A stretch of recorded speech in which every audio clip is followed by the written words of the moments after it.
Hello friends, welcome to my channel V commerce academy, जिथे मी वंदना तुम्हाला शिकवते अकाउंट हा विषय अत्यंत सोप्या पद्धती. मुलांना सध्या आपण महाट्रान्सकोसाठी कॉमर्स प्रोफेशनल नॉलेजचं प्रिपरेशन करत आहोत. यामध्ये अकाउंटिंग हा विषय अत्यंत महत्त्वाचा आहे. त्याच्यामुळे आपण अकाउंटिंगची PYQ सिरीज सुरू केलेली आहे. वेगवेगळ्या कॉम्पिटेटिव्ह एक्झाममध्ये कॉमर्समध्ये अकाउंटिंगवर जे प्रश्न विचारलेले आहेत प्रिव्हियस इयर क्वेश्चन, तर ते आपण डिस्कस करत आहोत. तर आजचा हा आपला चौथा व्हिडिओ आहे. आजच्या व्हिडिओमध्ये देखील आपण अकाउंटिंगची काही बेसिक टर्मशी रिलेटेड PYQ क्वेश्चन डिस्कस करणार आहोत. तर आजच्या व्हिडिओमध्ये आपण अकाउंटिंगची जे डबल एंट्री अकाउंटिंग सिस्टीम आहेत आणि अकाउंटिंगचे जे गोल्डन रूल्स आहेत, तर त्याच्याशी रिलेटेड काही PYQ आपण डिस्कस करत आहोत. तर व्हिडिओला सुरुवात करण्याआधी तुम्ही जर चॅनलला नवीन असाल तर चॅनलला सबस्क्राईब करा आणि व्हिडिओ तुम्हाला कसा वाटला हे देखील कळवा. आजच्या व्हिडिओचा फर्स्ट क्वेश्चन आहे, who among the following is considered as father of accounting. Father of accounting म्हणून कोणाला ओळखलं जातं हे विचारले. आपण अकाउंटिंगची जी बेसिक थिअरी डिस्कस केलेली आहे त्याच्यामध्ये आपण पाहिलेलं आहे की डबल एंट्री सिस्टीम, ज्यांनी डबल एंट्री सिस्टीम इंट्रोड्यूस केलेली आहे तर त्यांना फादर ऑफ अकाउंटिंग म्हणून ओळखलं जातं. आणि लुका डी बार्गो पॅसिओली यांनी अकाउंटिंगची डबल एंट्री सिस्टीम इंट्रोड्यूस केलेली आहे. ठीक आहे, त्यामुळे त्यांना फादर ऑफ अकाउंटिंग म्हणून ओळखले जाते. देन इथं आन्सर काय, लुका पॅसिओली यांना आपण फादर ऑफ अकाउंटिंग म्हणून ओळखलं जातं, कारण यांनी अकाउंटिंगची जी डबल एंट्री सिस्टीम आहे ती इंट्रोड्यूस केलेली आहे. त्यानंतर नेक्स्ट क्वेश्चन आहे, which of the following is treated as per the principle of nominal account. Nominal अकाउंटच्या प्रिन्सिपलनुसार कोणता अकाउंट ट्रीट होणार हे विचारले. नॉमिनल अकाउंट अंतर्गत काय काय येतात. नॉमिनल अकाउंट अंतर्गत expenses, losses, income and gains येतात. कारण नॉमिनलचा रूल काय, debit all expenses and losses, credit all income and gains. मग याच्यामध्ये आपल्याला बघावं लागेल की याच्यामध्ये एक्सपेन्सेस, लॉसेस, इन्कम किंवा गेन कोणते अकाउंट आहेत. ओके, फर्स्ट काय दिलं, bad debts recovery account. Bad debts recovery म्हणजे काय, जर समजा आपल्या बॅड डेब्ट्स झाल्या होत्या 5,000, आपण गृहीत धरला आपल्या लास्ट इयरला बॅड डेब्ट्स आपण 5,000 रुपये दाखवले होते, पण यातला ए हा व्यक्ती आहे त्याच्याकडे आपले 2,000 रुपये होते. या एने आपल्याला यावर्षी ते 2,000 रुपये आणून दिले, म्हणजेच आपण जे लास्ट इयरला बॅड डेब्ट्स दाखवल्या होत्या त्या रिकवर झाल्या. ठीक आहे, म्हणजेच बॅड डेब्ट्स हा लॉस आहे आणि लॉस रिकवर झाला म्हणजेच तो प्रॉफिट आहे. ठीक आहे, म्हणजेच तो गेन आहे. म्हणजेच हे जे बॅड डेब्ट्स रिकव्हरी आहे हा आपला गेन आहे. म्हणजेच हे नॉमिनल अकाउंट अंतर्गत येणार, कारण नॉमिनलमध्ये काय येणार, एक्सपेन्सेस, लॉसेस, इन्कम, गेन्स. आता बॅड डेब्ट्स रिकव्हरी हे आपला गेन आहे, त्यामुळे हे नॉमिनल अकाउंट अंतर्गत येणार. त्यानंतर ड्रॉविंग अकाउंट. ड्रॉविंग म्हणजे उचल, भागीदाराने किंवा मालकाने बिझनेसमधून जो फंड विड्रॉ केलेला आहे याला ड्रॉविंग म्हणतात. आणि ड्रॉविंग हे उचल हे कशामध्ये येणार, हे पर्सनल अकाउंटमध्ये येणार. त्यानंतर कमिशन रिसिव्ड इन ॲडव्हान्स, आपल्याला ॲडव्हान्समध्ये कमिशन मिळालेलं. फॉर एक्झाम्पल आपण गृहीत धरला 1,000 रुपये आपलं कमिशन आपल्याला जास्तीचं मिळालेलं, तर हे जे जास्तीचं मिळालेलं कमिशन आहे ही आपली लायबिलिटी आहे. आणि ही लायबिलिटी कोणाची आहे, ज्या व्यक्तीने आपल्याला ते दिलेले आहेत त्याच्याप्रती आपण लायबिलिटी ती दाखवत असतो. मग हे रिप्रेझेंट करतं आपलं पर्सनल अकाउंट. मग हे कोणतं अकाउंट आहे, हे रिप्रेझेंटेटिव्ह पर्सनल अकाउंट आहे. म्हणजेच commission received in advance, commission received फक्त दिलं असतं तर ते नॉमिनल अकाउंटमध्ये आलं असतं. कमिशन रिसिव्ड इन ॲडव्हान्स दिलं आहे म्हणजेच हे पर्सनल अकाउंटमध्ये ना. आणि bills payable account. Bills payable म्हणजे काय, जर समजा आपल्याला XYZ व्यक्तीला 10,000 रुपये द्यायचे आणि आपण त्याला बिल साईन करून दिलं, मग या ठिकाणी ही जे बिल्स पेबल ही आपली लायबिलिटी आहे, कोणाला द्यायची आहे, XYZ व्यक्तीला द्यायची. म्हणजेच हे एक पर्सनल अकाउंट आहे. बिल्स पेबल अकाउंट कशामध्ये येणार, पर्सनल अकाउंटमध्ये. म्हणजे drawing, commission received in advance आणि बिल्स पेबल हे पर्सनल अकाउंटचे एक्झाम्पल दिले. आणि बॅड डेब्ट्स रिकव्हरी हे नॉमिनल अकाउंटचं एक्झाम्पल आहे. Then is a correct answer. Next question आहे, owners equity or capital can be calculated as. Owners equity म्हणजेच काय, कॅपिटल. ऑप्शन दिलेत, current asset minus current liabilities, fix asset minus current liabilities, fix asset minus fix liabilities, आणि D दिले total assets minus total liability. आता owners इक्विटीचं आपल्याला सूत्र माहिती आहे. अकाउंटिंग इक्वेशननुसार आपण कॅपिटलचे अमाऊंट कसं काढत असतो, कॅपिटलसाठी सूत्र वापरलं जातं, ओनर्स इक्विटी किंवा capital is equal to assets minus liability. Assets म्हणजे टोटल असेट्समधून एक्सटर्नल लायबिलिटी मायनस केल्या ते येतं आपलं कॅपिटल. ठीक आहे. आपल्याला ड्युअल ॲस्पेक्ट अंतर्गत आपण सूत्र कोणतं अभ्यासत असतो, asset is equal to liability, external liability plus capital. Okay. म्हणजे जर आपल्याला कॅपिटलची व्हॅल्यू काढायची असेल तर असेटमधून लायबिलिटी मायनस करा, लायबिलिटीची व्हॅल्यू काढायची असेल असेटमधून कॅपिटल मायनस करा. ठीक आहे. आता इथे आपल्याला ओनर्स इक्विटी काढायची म्हणजेच कॅपिटल काढायचं तर आपण असेटमधून लायबिलिटी मायनस केलं की आपलं कॅपिटल येतं. मग कोणत्या असेट घ्यायच्या, टोटल असेट घ्यायच्या. इथे ऑप्शनमध्ये करंट असेट दिल्यात बघा, इथं फिक्स असेट दिलेत, इथे फिक्स असेट दिल्यात, म्हणजे हे तिन्ही ऑप्शन नाही आहे. आपल्याला टोटल असेटमधून लायबिलिटी मायनस करायच्या. लायबिलिटी म्हणजेच एक्सटर्नल लायबिलिटी किंवा कधी कधी यालाच टोटल लायबिलिटी देखील म्हणतात. मग टोटल असेट्स मायनस इथे एक्सटर्नल लायबिलिटी पाहिजे ॲक्च्युली, पण इथे टोटल लायबिलिटी दिला तरी काही हरकत नाही, पण हे तीन इथं ऑप्शन होणार नाहीत, त्यामुळे तुम्हाला हेच चूज करावं लागेल. Okay. Then D is a correct answer. त्याच्यानंतर एक न्यूमरिकल क्वेश्चन बघू. An organization has a furniture of rupees 90,000, cash rupees 1 lakh, debtors rupees 10,000, other asset rupees 1,000, owner's equity rupees 90,000. What is the liability on the organization? आता या ठिकाणी आपल्याला लायबिलिटीची amount find out करायला सांगितले. काय काय दिले, 90,000 फर्निचर दिले, कॅश दिले 1 लाख, डेटर्स दिले 10,000, अदर असेट किती दिल्या 1 लाख रुपये. म्हणजे या सगळ्याची टोटल म्हणजेच टोटल असेट झाल्या 90,000 प्लस डेटरचे 10,000, 1 लाख, हे 2 लाख, 2 लाख 1,000. ठीक आहे. टोटल असेट्स किती झाल्या 2 लाख 1,000. याच्यातून लेस काय करायच्या, ओनर्स इक्विटी म्हणजे कॅपिटल. ठीक आहे. कॅपिटल किती आहे, कॅपिटल आहे 90,000, आपण ह्याच्यातून मायनस करू, राहिले किती 1,11,000. आताच आपण सूत्र बघितलं, asset is equal to liability plus capital, हे आपलं अकाउंटिंग इक्वेशन आहे. याच्यानुसार जर समजा आपल्याला कॅपिटल काढायचं आहे तर असेटमधून लायबिलिटी मायनस करा, आणि लायबिलिटी जर काढायच्या तर असेटमधून कॅपिटल लेस करा. मग असेट आपल्या किती आहेत 2,01,000, त्यातून कॅपिटल 90,000 मायनस केलं, हे आलं आपल्या एक्सटर्नल लायबिलिटी, त्या किती आल्या 1,11,000. Then D is a correct answer. त्यानंतर नेक्स्ट क्वेश्चन आहे, a firm had a capital balance of rupees 1 lakh at the beginning of the year. At the end of the year, the firm had total assets of rupees 1,50,000 and the total liabilities 70,000. If the total withdrawal during the period were 30,000, what was the amount of net profit, net loss for the year? आता या ठिकाणी फर्मचं capital दिलं बघा, opening capital 1 lakh दिलं.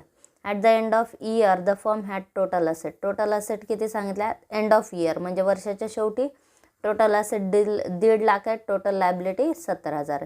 1.5 लाखातून 70,000 लेस करा, आपला closing capital येतं 80,000. आता विड्रॉवल सांगितले 30,000 रुपये, आणि आपल्याला काय काढायचं, नेट प्रॉफिट किंवा नेट लॉस. मग आता इथे ज्यावेळेस आपण स्टार्टिंगपासून कॅल्क्युलेशन करतो तर आपण काय करतो, ओपनिंग कॅपिटलमध्ये ॲडिशनल कॅपिटल करणार, ड्रॉविंग असेल तर लेस करणार. ठीक आहे. आता इथे आपल्याला लास्टचा पॉईंट काढायचा नेट प्रॉफिट, मग शेवटून सुरुवात करा क्लोजिंग कॅपिटलपासून. आता इथे बघा, आपल्याला ओपनिंग कॅपिटल दिले 1 लाख रुपये माहिती आहे आपल्याला, आणि end of year total assets किती सांगितल्यात 1.5 लाख, आणि टोटल लायबिलिटी किती सांगितल्यात 70,000, म्हणजे आपलं क्लोजिंग कॅपिटल किती आलं 80,000.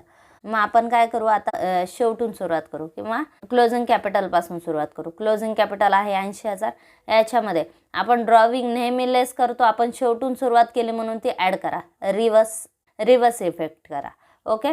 मग आता इथे 80,000मध्ये ड्रॉविंग आपण ॲड केली, मग आपलं कॅपिटल किती आलं 1,10,000, म्हणजे ड्रॉविंग लेस करण्याच्या आधीचं कॅपिटल आलं ते किती आलं 1,10,000. याच्यामध्ये लेस ओपनिंग कॅपिटल करा, ओपनिंग कॅपिटल किती आहे 1 लाख रुपये, म्हणजेच वाढलेली अमाऊंट किती आहे, वाढलेली अमाऊंट 10,000 आहे.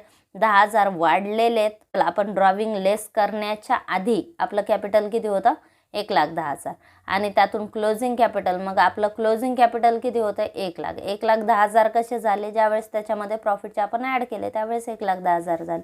ठीक आहे. म्हणजे इथं प्रॉफिट किती आला 10,000. आता इथे ऑप्शन बघा काय काय दिलेत, 10,000 लॉस सांगितला, 50,000 लॉस, 10,000 प्रॉफिट आणि 20,000 loss. Then C is correct answer. इथे काय आला 10,000 प्रॉफिट आला. त्यानंतर नेक्स्ट क्वेश्चन आहे, in double entry system the accounting equation. Double entry सिस्टीमनुसार अकाउंटिंग इक्वेशन कोणते आहेत हे विचारलं. ऑप्शन दिले, A capital is equal to asset minus liabilities. बरोबर आहे. असेटचं आपण कॅपिटलचं सूत्र काय घेणार, कॅपिटल इज इक्वल टू असेटमधून लायबिलिटी मायनस केलं आपलं कॅपिटल येतं. त्यानंतर दुसरं दिलं capital plus liability is equal to asset. Capital plus liabilities म्हणजे एक्सटर्नल लायबिलिटी आपण जर प्लस केल्या तर आपली असेटची व्हॅल्यू होते. Asset plus liability is equal to capital. आणि त्याच्यानंतर liabilities is equal to asset plus liabilities is equal to capital. हे इक्वेशन रॉंग आहे. आणि त्याच्यानंतर liabilities is equal to capital plus asset हे सुद्धा इक्वेशन रॉंग आहे. तर याच्यामध्ये ए आणि बी दोन्हीही बरोबर दिलेले आहेत बघा. ठीक आहे. मग तुमचं आन्सर एक तर हे करेक्ट देऊ शकतात किंवा हे पण करेक्ट देऊ शकतात. कॉम्पिटेटिव्ह एक्झामला कधी कधी असे देखील प्रश्न येतात की 2 ऑप्शन आपले करेक्ट असू शकतात. मग यावेळेस तुमचं ए सुद्धा आन्सर बरोबर असू शकतं, बी सुद्धा आन्सर बरोबर असू शकतं. कधी कधी काय होतं, अशा टाईपचे देखील प्रश्न येतात बाय मिस्टेक 2 आन्सर बरोबर आले. ठीक आहे. मग आता यावेळेस काय करणार, मग ज्या मुलांनी ए ऑप्शन बरोबर दिला त्यांनाही मार्क दिले जातात आणि ज्यांनी बी ऑप्शन दिलं त्यांनाही मार्क दिले जातात. ठीक आहे. मग तुम्ही दोन्हीपैकी एक कोणतंही चूज केलं तरी तुमचं ते करेक्ट आन्सर कन्सिडर केलं जातं. तर या ठिकाणी दोन्हीही ऑप्शन बरोबर आहेत, ए आणि बी. तुम्ही कोणताही आन्सर करेक्ट केलं तरी ते मार्क तुम्हाला दिले जातात. त्यानंतर नेक्स्ट क्वेश्चन आहे, the ending balance of owners equity of ₹1,02,000 during the year the owners contributed 50,000 and withdraw 6,000 if the firm had net income of ₹13,000 for the year. What was the beginning owners equity? आता या ठिकाणी मागच्या ह्याच्यामध्ये आपल्याला बघा owners इक्विटीमध्ये आपल्याला profit find out करायला सांगितलं होतं. इथं प्रॉफिट दिलेलं आहे तुम्हाला. बिगिनिंग ओनर्स इक्विटी म्हणजेच स्टार्टिंगचं capital at the beginning of the year आपलं कॅपिटल किती आहे हे फाइंड आउट करायला सांगितलं. ओके. मग त्याच्यासाठी काय काय दिलं आहे आपल्याला, एंडिंग कॅपिटल दिलं म्हणजेच क्लोजिंग कॅपिटल दिलं आहे. ओनर कंट्रीब्युशन म्हणजेच ॲडिशनल कॅपिटल दिले 15,000, ड्रॉविंग दिली आहे 6,000 आणि नेट इन्कम म्हणजे प्रॉफिट आपला किती दिलं 13,000. त्याला काढायचं आहे बिगिनिंगचं कॅपिटल म्हणजेच ओपनिंग कॅपिटल काढायचं आहे. मग या ठिकाणी बघा क्लोजिंग कॅपिटल किती आहे 1,02,000. ॲडिशनल कॅपिटल किती सांगितलं, ॲडिशनल कॅपिटल हे बघा 15,000. दोन्हीचे टोटल किती आले 87,000. आता इथं आपण क्लोजिंग कॅपिटलपासून सुरुवात करतोय म्हणजेच ओपनिंग कॅपिटल घेतलं आपण वरती तर आपण त्याच्यामध्ये ॲडिशनल कॅपिटल ॲड करतो. मग इथं क्लोजिंगपासून सुरुवात केली मग ॲडिशनल लेस करून टाकायचं. त्यानंतर ड्रॉविंग आपण ओपनिंग कॅपिटलमध्ये लेस करत असतो, त्यामुळे क्लोजिंगमध्ये आपल्याला ते इफेक्ट रिव्हर्स करायचे, त्यामुळे इथे आपण ॲड केले. ठीक आहे. मग क्लोजिंग कॅपिटल आपलं 1,02,000 होतं, त्यामध्ये ॲडिशनल कॅपिटल लेस करा. ओके. ओपनिंगमध्ये ते ॲड होतं पण आपल्याला इफेक्ट रिव्हर्स करायचे त्यामुळे आपण क्लोजिंगमधून ते लेस करून दिलं. ठीक आहे. मग 87,000 आलं. त्याच्यामध्ये ड्रॉविंग ॲड करायची 6,000 रुपये ॲड केले 93,000 आलं. प्रॉफिट सांगितलं, प्रॉफिटसुद्धा ओपनिंग कॅपिटलमध्ये ॲड होतं. आपल्याला ओपनिंगचं कॅपिटल काढायचं आहे त्यामुळे क्लोजिंगमधून ते लेस करा 13,000 हे आलं आपलं ओपनिंग कॅपिटल 80,000. ठीक आहे. लक्षात ठेवा या टाईपच्या क्वेश्चन्समध्ये काय करायचे, आपण क्लोजिंग कॅपिटलपासून सुरुवात करतोय तर जे इफेक्ट आपण केलेले ते आपल्याला रिव्हर्स करायचे, मागे यायचं. आपल्याला क्लोजिंग कॅपिटलपासून ओपनिंगवर यायचं. ज्यावेळेस आपण ओपनिंगवरून क्लोजिंगला जातो त्यावेळेस आपण काय करणार, ॲडिशनल ॲड होतं, ड्रॉविंग लेस होते, प्रॉफिट ॲड होतो. आता इथं क्लोजिंगपासून ओपनिंगला यायचं आहे त्यामुळे ॲडिशनल कॅपिटल लेस करा, विड्रॉवल ॲड करा आणि प्रॉफिटसुद्धा लेस करा. ओके. तर ते आलं आपलं ओपनिंग कॅपिटल 80,000. ऑप्शन दिलेत 80,000, 93,000, 96,000 आणि 89,000. Then A is a correct answer. आता इथे या प्रश्नाचं आपण व्हेरिफिकेशनसुद्धा करू शकतो बघा. व्हेरिफिकेशन कसं करायचं हे बघा. आपण नॉर्मल कंडिशनमध्ये आपण फायनल अकाउंटमध्ये जर समजा आपण कॅपिटल कॅल्क्युलेट करतो तर आपण कसं करणार, ओपनिंग कॅपिटल घेणार, त्याच्यामध्ये ॲडिशनल कॅपिटल 15,000 ॲड केले. मग ओपनिंग कॅपिटल आपण 80,000 घेतलं बघा, ॲडिशनल कॅपिटल 15,000 ॲड केले 95,000 आलं. इथं ड्रॉविंग लेस केली, ड्रॉविंग लेस केली 6,000 किती आलं 89,000. प्रॉफिट त्याच्यामध्ये 13,000 ॲड केला, हे आलं आपलं क्लोजिंग कॅपिटल 1,02,000. ठीक आहे. मग आपण हे जे इफेक्ट इथे नॉर्मली करत असतो तर ते इफेक्ट आपण कॅन्सल करत गेलं की आपलं ओपनिंग कॅपिटल येतं. ठीक आहे. म्हणजे आता इथे बघा प्रॉफिट ॲड केला होता आपण तो लेस करून दिला इथे. ठीक आहे. इथं आपण लेस करून दिला बघा. म्हणजे आपण हे इफेक्ट इथले हे जे इफेक्ट आपण कॅन्सल करत गेले की हे कॅपिटल आहे ना, कॅन्सल करत गेले म्हणजे आधी आपण ॲड केलेलं असेल तर आता लेस करायचं. ठीक आहे. आपल्याला काय काढायला सांगितलं होतं, इथे ओपनिंग कॅपिटल काढायला सांगितलं होतं ते आलं 80,000. ओके. त्याच्यानंतर नेक्स्ट क्वेश्चन आहे, in double entry system of accounting every business transaction dash effect. ते ऑप्शन दिले ॲटलिस्ट 2 अकाउंट, बी दिले 2 अकाउंट, सी दिले मोर दॅन 2 अकाउंट्स आणि डी दिले 2 sides of the same account. Double entry system अंतर्गत प्रत्येक ट्रान्झॅक्शनचे 2 इफेक्ट होतात आणि कमीत कमी 2 अकाउंट तिथे ओपन होत असतात. एक डेबिट असतं, दुसरं क्रेडिट असतं. At least 2 account. ठीक आहे. 2पेक्षा जास्त होऊ शकतात, पण एंट्री पूर्ण करण्यासाठी कमीत कमी 2 अकाउंट तिथे ओपन होत असतात. Then is a correct answer. त्यानंतर नेक्स्ट क्वेश्चन आहे, when interest is allowed on capital which of the following is true with respect to accounting equation. आता या ठिकाणी when interest is allowed on capital, interest allow केला कॅपिटलवर. Option A दिले both assets and capital will increases with the same amount. आपण गृहीत धरू interest allowed on capital, कॅपिटलवर इंटरेस्ट अलाउ झाला 10,000 रुपये. 10,000 रुपये. ए या पार्टनरला कॅपिटलवर इंटरेस्ट किती दिला? 10,000 रुपये. ऑप्शन का ए काय दिला, both assets and capital will increases with the same amount. B दिला liabilities will decreases and capital will increases with the same amount. C दिला capital will increases and decrease with the same amount. आणि D दिलं liabilities will increases and capital will decreases with the same amount. जर interest on capital दिला तर त्याचा एक effect काय होतो, एक इफेक्ट होतो आपण कॅपिटलमध्ये ॲड करणार म्हणजे कॅपिटल इन्क्रीज होणार. दुसरा इफेक्ट, आपण कॅपिटलवर इंटरेस्ट दिला म्हणजे तो खर्च आहे, खर्च आपण प्रॉफिट अँड लॉसला चार्ज करणार. ठीक आहे. मग हे झाले त्याचे 2 इफेक्ट. आपण PLला चार्ज केला ॲज अ एक्सपेंडिचर आणि दुसरं कॅपिटलमध्ये ॲड केलं. ठीक आहे. मग आता इथे काय दिलं, both assets and capital will increases. जर पार्टनरला इंटरेस्ट दिला आहे तर त्याच्यामध्ये असेट इन्क्रीज होते का? नाही. Both assets and capital will increases. Capital increase होतं पण असेट इन्क्रीज होत नाही म्हणजे हे चुकीचं ऑप्शन आहे. बी दिला liabilities will decrease and capital will increase with the same amount. Liability decrease होते का? आपल्याला पार्टनरला कॅपिटल द्यायचं आहे त्यामुळे लायबिलिटीवर त्याचा परिणाम होत नाही. पार्टनरला इंटरेस्ट द्यायचा आहे त्यामुळे लायबिलिटी डिक्रीज होणार का? नाही. And capital will increase, capital वाढेल पण लायबिलिटी इथे डिक्रीज होणार नाही म्हणजे हे ऑप्शन चुकीचं. सी काय दिलं, capital will increase, capital increase होतं. बरोबर आहे. 10,000 रुपये इंटरेस्ट आपण ॲड केला, 10,000 आणि कॅपिटल वाढलं. And decrease with the same amount, same अमाऊंटने डिक्रीज होतं. आता या ठिकाणी 10,000 रुपये आपण इंटरेस्ट दिला, इथे बघा liability will increase, liability increase होते का? इन्क्रीज नाही. ठीक आहे. Capital will decrease, capital decrease होत नाही, कॅपिटल इन्क्रीज होतं म्हणजे हे सुद्धा चुकीचं आहे. मग आता बरोबर काय? हे सी, कॅपिटल विल इन्क्रीज. 10,000 रुपये इंटरेस्ट दिला आपण पार्टनरला, पार्टनरचं कॅपिटल 10,000 वाढलं. बरोबर इफेक्ट. आणि decrease with the same amount, decrease कसं होईल सेम अमाऊंटने? सांगा बरं कॅपिटल.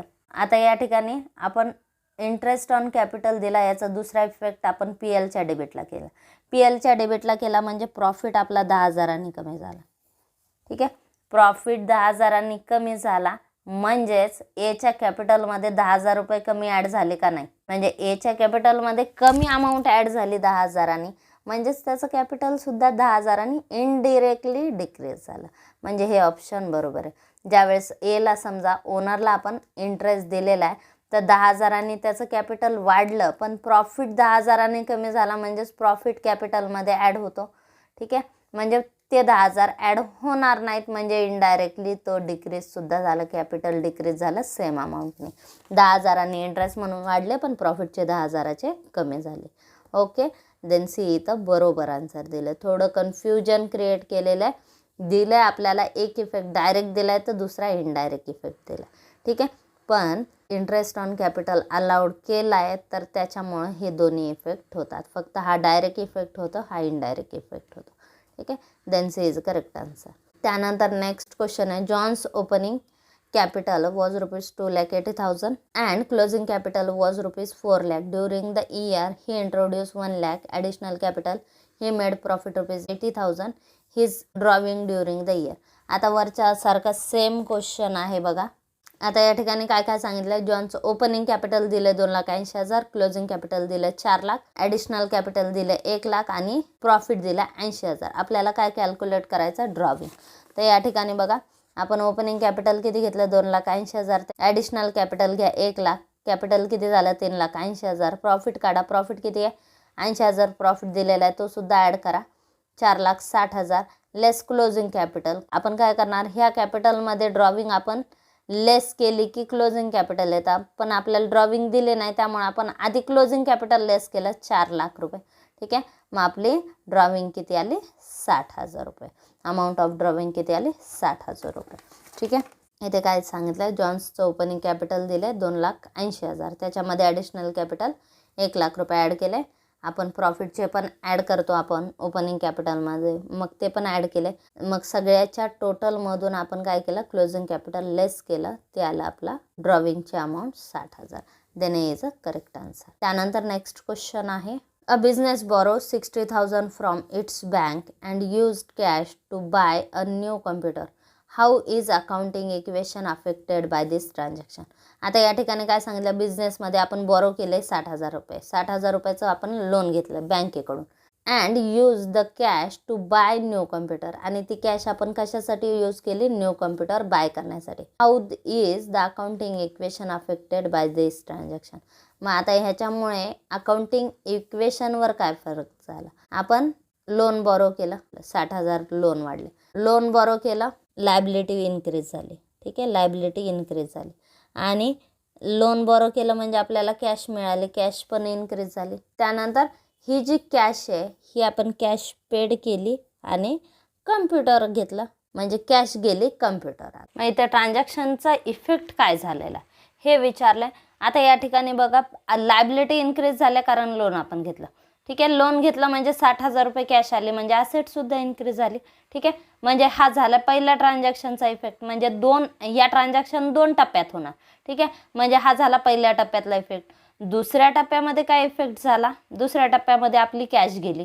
ठीक आहे, कारण आपण कम्प्युटर बाय केलं ना, न्यू कम्प्युटर घेतला. ठीक आहे, म्हणजे पहिला टप्पा कोणता झाला, लोन टेकनचा. लोन टेकन केलं तर लोन वाढलं, लायबिलिटी वाढली, कॅश आली 60,000 रुपये आली, ॲसेट इन्क्रीज झालं. ठीक आहे, ॲसेट इन्क्रीज झालं म्हणजे या ठिकाणी लायबिलिटी पण वाढल्या, ॲसेट पण वाढल्या. आणि दुसऱ्या टप्प्यात आपण न्यू कम्प्युटर बाय केलं. न्यू कम्प्युटर जर बाय केला, आपण कॅश दिली आणि कम्प्युटर घेतलं, म्हणजेच कॅश दिली म्हणजे ॲसेट कमी झाल्या आणि कम्प्युटर आलं म्हणजे ॲसेट वाढल्या. ठीक आहे, म्हणजे या ट्रान्झॅक्शनचा इफेक्ट 2 टप्प्यामध्ये होईल. ठीक आहे, पहिला टप्पा काय, पहिला टप्पा लोन टेकन. ठीक आहे, लोन टेकन केलं मध्ये त्याच्यामध्ये लायबिलिटी आणि ॲसेटवर काय इफेक्ट झाला, लायबिलिटी इन्क्रीज झाले, ॲसेट इन्क्रीज झाले. आणि दुसरा टप्पा कम्प्युटर आपण परचेस केलं. ठीक आहे, कम्प्युटर परचेस, लायबिलिटीवर इफेक्ट झाला नाही, ॲसेट काय झाले, कम्प्युटर आलं म्हणजे ॲसेट वाढली. आणि कम्प्युटर आपण घेतलं तर तिथं कॅश दिली ना. ठीक आहे, म्हणजे कॅश कमी झाली. म्हणजे पहिल्या टप्प्यात ॲसेट इन्क्रीज झाल्या, दुसऱ्या टप्प्यात अनचेंज राहिला.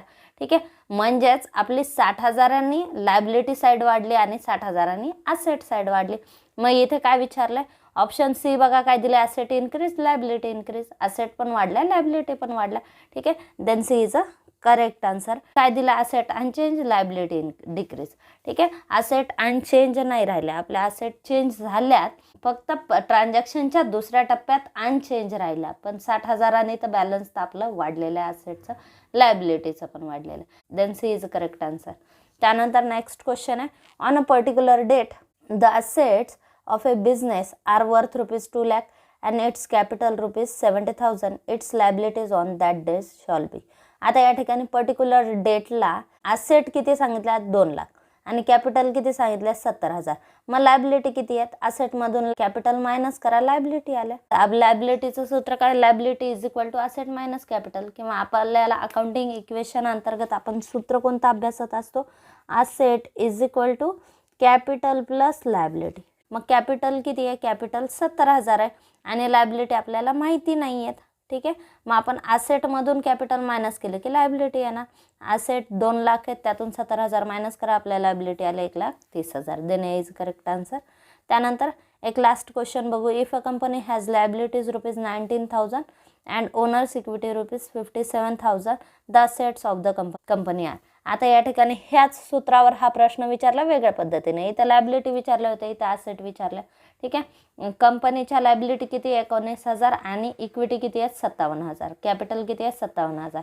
दोन्हीची टोटल करा, आपली ॲसेटची टोटल येते. ठीक आहे, दोन्हीची टोटल करा 19,000 प्लस 57,000 किती येतात 76,000. Okay, then D is a correct answer. तर हे झाले अकाउंटिंगवर विचारले जाणारे प्रश्न. तर तुम्हाला कोणत्याही कॉम्पिटेटिव्ह एक्झाममध्ये याच टाईपने प्रश्न येत असतात. त्याच्यामुळे तुम्ही कोणत्याही कॉमर्सच्या कोणत्याही कॉम्पिटेटिव्ह एक्झामचे जर PYQ अभ्यास केले तर त्याचा उपयोग तुम्हाला LDC पोस्टसाठी देखील होतो. त्यामुळे आपण ही सिरीज सुरू केलेली आहे.